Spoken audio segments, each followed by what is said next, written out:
Olá, saúdo a todos com a graça e a paz do Senhor.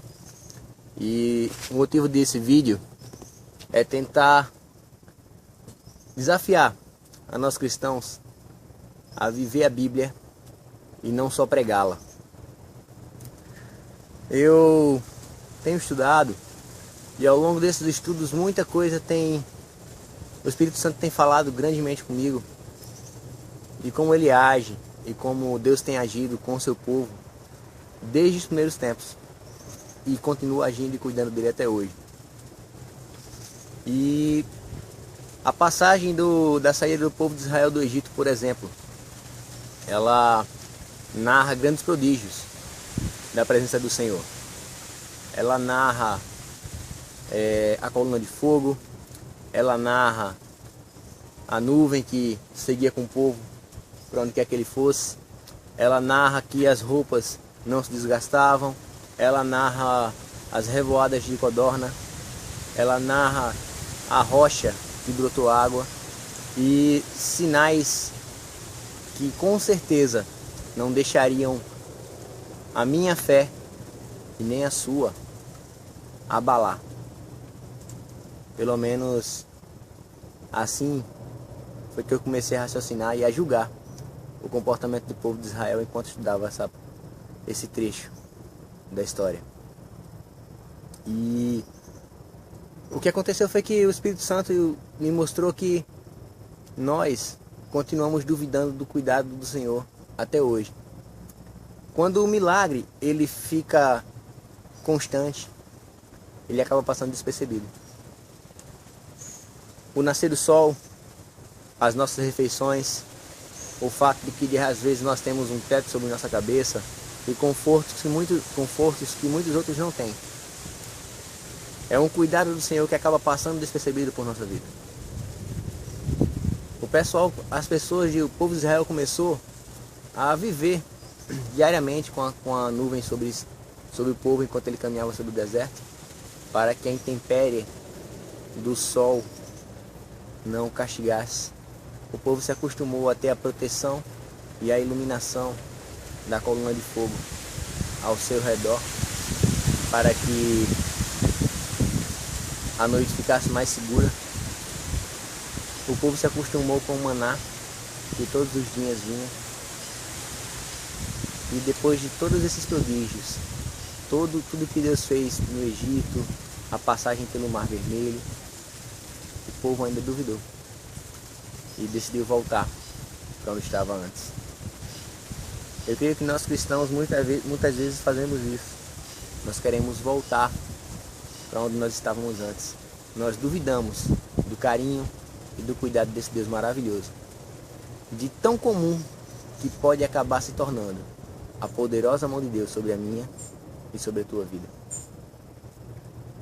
O que é para mim hoje a nuvem que impede maiores atribulações, maiores aflições, maiores danos e maiores dificuldades de atingirem meu viver?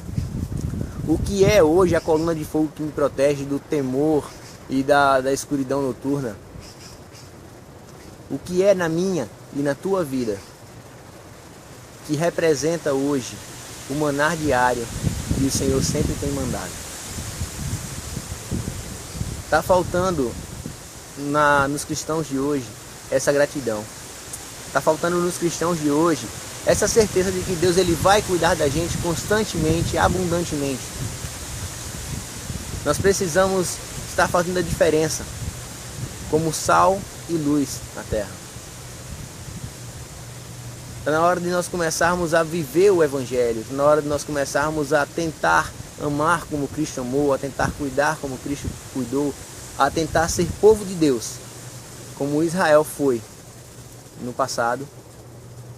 O Israel que saiu do Egito, o Israel que peregrinou por 40 anos, o Israel que foi para a terra prometida, que batalhou, que esperou, que teve paciência. O Israel que passou a ser falado no mundo todo como povo de Deus.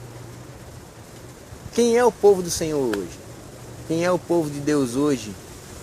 Diante de tantos falsos profetas, diante de tantas falsas congregações, diante de tantos espetáculos da fé? Quem é o povo de Deus hoje com essa religião que virou comércio? Quem é o povo de Deus hoje com essa religião de um Deus de barganha? Quem é o povo de Deus hoje com essa religião de um Deus do tesouro? Onde está o povo de Deus no amor? Onde está o povo de Deus na adoração verdadeira ao Senhor? Onde está o povo de Deus que tem os princípios de Deus como sabedoria? Onde está o povo de Deus que tem os princípios do Senhor como doutrina, que tem os princípios do Senhor como o prumo? Onde está o povo de Deus que faz a diferença, como José fez no Egito? Onde está o povo de Deus que faz a diferença, como Sadraque, Mesaque e Abednego? Onde está o povo de Deus que faz a diferença, como Daniel? Onde está o povo de Deus que façam a diferença, como Davi? Servos do Senhor que acima de tudo mostraram com o seu comportamento, com a sua fé e com as suas ações, que serviam ao Deus vivo. Homens que não se dobraram diante de dificuldades, homens que não se dobraram sequer diante do risco de sua própria vida. E eu vejo hoje um povo que se diz cristão ter vergonha sequer de anunciar o Evangelho.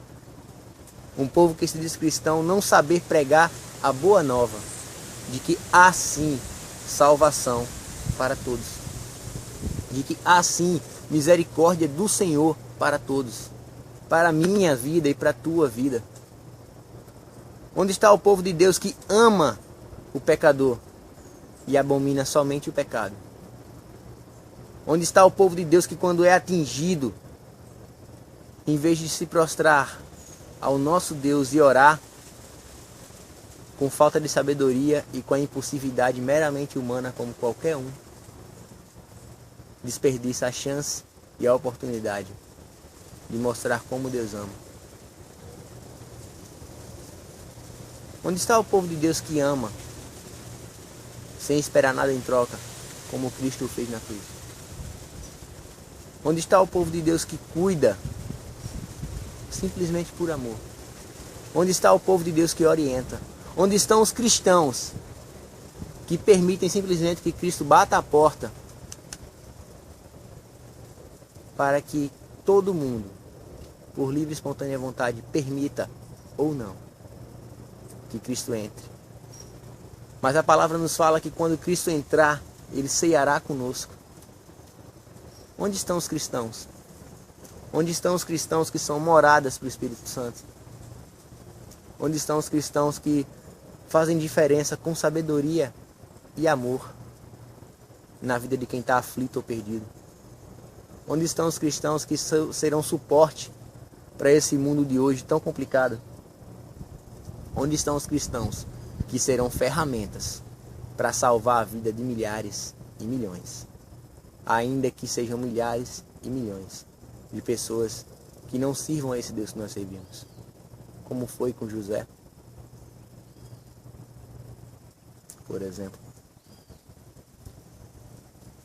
Onde está o povo de Deus que vai pregar a palavra e sentir que fez a sua parte? Por mais que vá de contra a nossa natureza, a misericórdia do Senhor atinge a todos. A mim, a vocês e a quem está totalmente perdido. Então vamos começar a viver mais como Cristo determinou, amando uns aos outros como se nos amamos e queremos o bem para nós mesmos, e pregando o Evangelho, a boa nova de salvação e de misericórdia a toda criatura. O aceitar ou não Cristo como único e suficiente Salvador das nossas vidas é com quem recebe a mensagem. Nossa obrigação é pregá-la,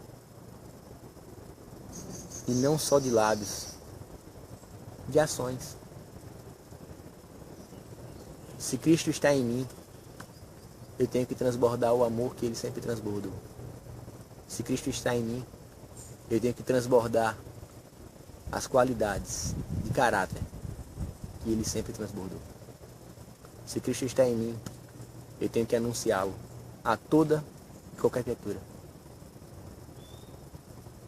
E aí, o trabalhar, o agir, o converter, só Deus o faz. Que nós possamos estar fazendo essa mudança em nós. Que nós possamos estar orando ao Deus Todo-Poderoso para que nós possamos fazer a diferença com nossa própria vida.